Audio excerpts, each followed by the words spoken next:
Assalamualaikum warahmatullahi wabarakatuh. Selamat siang ya atau selamat sore ya buat teman-teman semuanya. Khususnya yang selalu menantikan video terbaru, updatean terbaru dari channel Solusi. Terima kasih ya buat teman-teman semuanya yang selalu mensupport atau selalu mendukung tentang channel Solusi Hutang. Saya ucapkan terima kasih buat Anda semuanya, dukungan dan supportan Anda alhamdulillah menjadikan channel ini terus berkembang dan terus berkembang lagi sampai detik ini gitu. Itu semua supportan, dukungan, semangat dari teman-teman semuanya sehingga saya masih bertahan di YouTube sampai detik ini, memberikan motivasi atau semangat buat Anda semuanya, terutama buat Anda yang saat ini mungkin masih mencari-cari celah ya, mencari celah kayak mana bisa mencairkan pinjaman online, atau yang sudah cair pinjaman online-nya tapi gagal bayar. Ya, dan ketika Anda mengetik di YouTube mungkin resiko gagal bayar pinjol misalnya gitu ya, Anda akan disodorkan dengan channel Solusi Hutang. Ya, jadi makanya saya ucapkan selalu terima kasih buat Anda dan terima kasih juga buat YouTube dan algoritma YouTube yang sudah memberikan saya ruang untuk terus memberikan edukasi yang baik buat Anda. Oke, gini. Pinjol makin subur di Indonesia gitu loh. Karena saya perhatikan masih banyak dari teman-teman semuanya yang haus akan pinjaman. Ya. Jadi judulnya saya ambil itu, pinjol makin subur di Indonesia karena masyarakat Indonesia masih haus akan pinjaman. Tanpa mereka berpikir panjang, tanpa mereka memikirkan akibatnya, tanpa mereka memikirkan resikonya, tapi mereka lanjutkan gitu loh. Mereka tidak mau membaca, tidak mau mencari, tidak mau mencerna, dan sehingga pinjol mendapatkan siraman pupuk lah ya untuk berkembang gitu ya. Dan ini yang mau saya bahas hari ini. Dan buat teman-teman semuanya, khususnya Anda ya, saya paham banget gitu loh. Orang yang sudah spesialis ngutang, yang dalam dirinya memang sudah tertanam riwayat hutang, ini sulit banget gitu loh. Tapi saya mau berikan gambaran buat Anda sebelum Anda bertindak lebih jauh, terutama Anda yang menginginkan pinjaman online di pinjol yang selama ini dari lembaga-lembaga yang sibuk untuk memblokir, yang sibuk untuk mengatasi, Anda malah sibuk untuk menyirami dari pinjol ilegal ini sehingga makin subur ya. Tapi sebelumnya silahkan disupport ya buat teman-teman semuanya yang sudah mensupport lah gitu ya. Oke, gini, ini saya ambil dulu sebelum saya membahas kenapa saya bilangin pinjol ilegal itu makin subur dan masyarakat Indonesia masih banyak haus akan pinjaman. Ini saya ambil satu berita dari Detik Finance ya. Di sini judulnya, saya tampilkan judulnya di sini. Masyarakat RI banyak yang haus pinjaman, bikin pinjol ilegal subur. Ya. Kenapa? Nih. Asosiasi Fintech Pendanaan Bersama Indonesia (AFPI) menyebutkan selisih penawaran dan kebutuhan pembiayaan di Indonesia mencapai 1.650 triliun setiap tahunnya. Dari data Otoritas Jasa Keuangan, kebutuhan kredit masyarakat Indonesia mencapai 2.650 triliun. Ya. Sedangkan lembaga keuangan hanya bisa memenuhi 1.000 triliun. Ya. Indonesia cuma bisa memenuhi 1.000 triliun untuk pinjaman per tahun. Sementara yang dibutuhkan 2.650 triliun. Jadi 1.600 lagi kemana? Ya. Direktur Eksekutif AFPI, Kuser Liansah, mengatakan kebutuhan untuk kredit dari lembaga keuangan konvensional belum terpenuhi. Dia menjelaskan kemampuan penyelenggara fintech peer-to-peer lending atau pinjaman online atau pinjol anggota FPI menyalurkan pinjaman paling tinggi tercatat sebesar 74 triliun per tahun. Ini artinya pinjol legal baru bisa memenuhi sekitar 4,48% kebutuhan masyarakat. Dia mengibaratkan oasis di padang pasir, air yang diibaratkan ketersediaan air tidak mampu memenuhi kebutuhan masyarakat sekitar. Ini kalau simulasi ketersediaan dana untuk individu dan UMKM ini seperti oasis di padang pasir yang butuh banyak tapi ketersediaannya sedikit. Hal ini menurut Kuensah justru menciptakan peluang kemunculan pinjol ilegal. Memang Satgas Waspada Investasi sudah berkali-kali memblokir akses pinjol legal, tapi dengan cepat para aplikasi tersebut muncul kembali. Menurut dia, kredit gap yang tinggi tadi yang maunya banyak sekali. Jadi produk apapun yang akan diambil termasuk pinjol.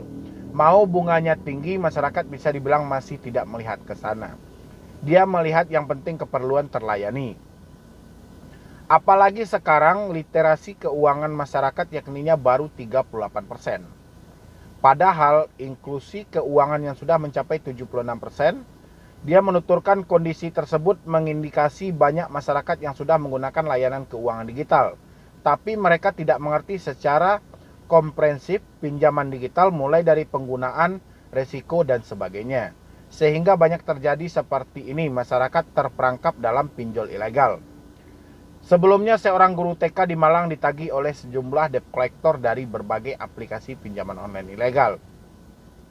Dari pihak asosiasi, dia mengaku turut prihatin, namun ia telah memastikan bahwa cara penagihan dengan kekerasan berasal dari pinjol ilegal.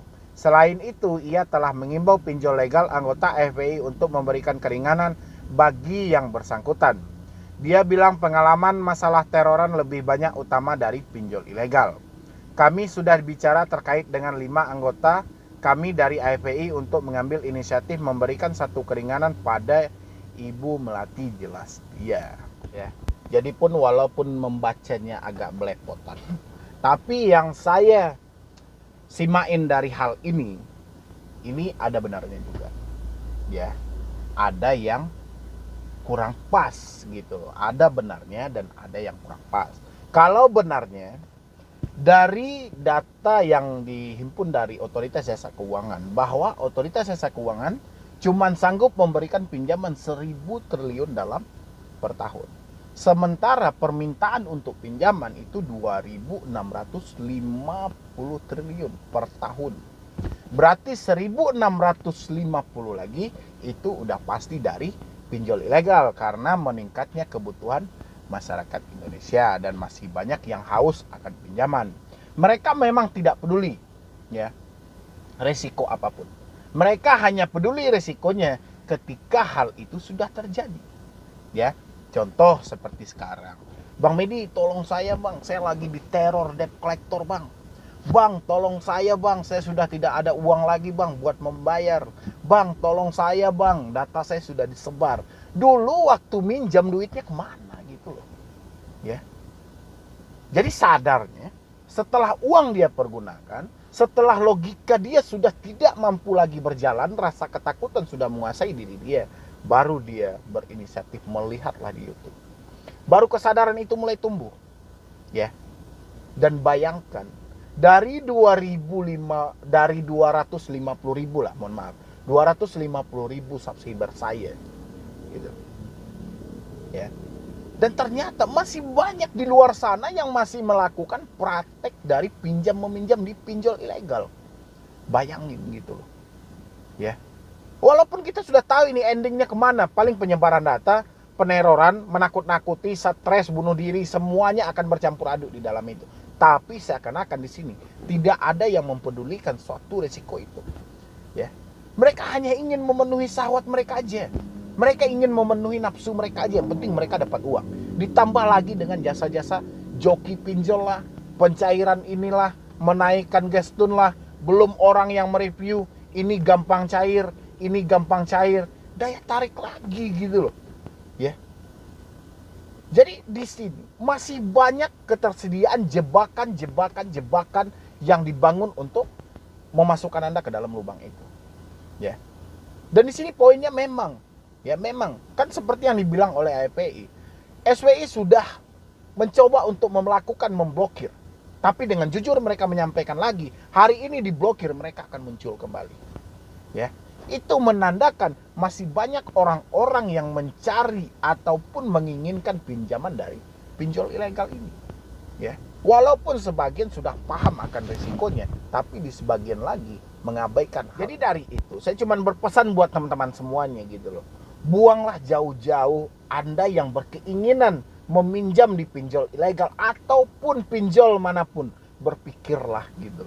Pahami dulu, lihat dulu sebelum Anda mendownload hal-hal itu di Play Store, aplikasi A, aplikasi B, aplikasi C, aplikasi apa aja. Lihat dulu reviewnya. Lihat dulu bagaimana komentar dan ulasan dari orang-orang yang sudah pernah terjebak di aplikasi itu. Ya, saya yakin Anda bukan pertama peminjam di situ, tapi Anda sudah orang ke sejuta kali yang meminjam di satu aplikasi itu. Alangkah baiknya pahami itu dulu. Dan itulah risiko yang akan Anda alami.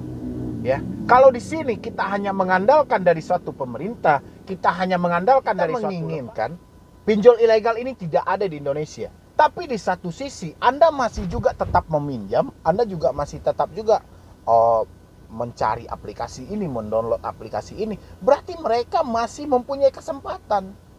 Dan mereka pasti akan mendapatkan uang Anda. Karena rata-rata orang yang akan sadar itu orang-orang yang sudah habis uangnya.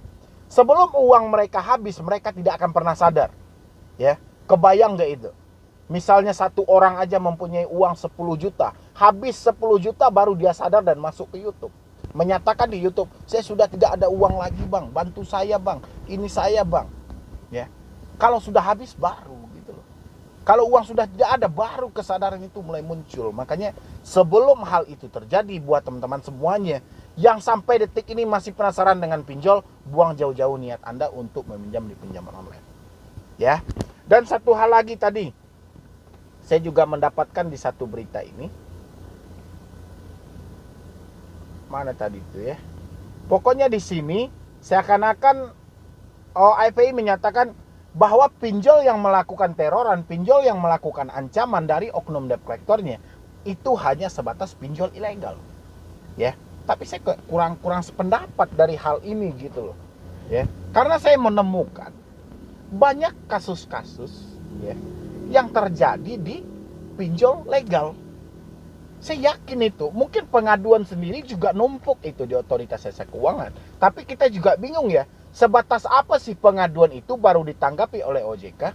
Kita juga bingung, misalnya teroran yang seperti ini, itu disebut dengan melanggar misalnya gitu kan. Atau kalau hanya sebatas menyebarkan data, itu tidak melanggar. Ini kayak mana? Jadi seakan di sini, IPI juga bingung sendiri gitu loh.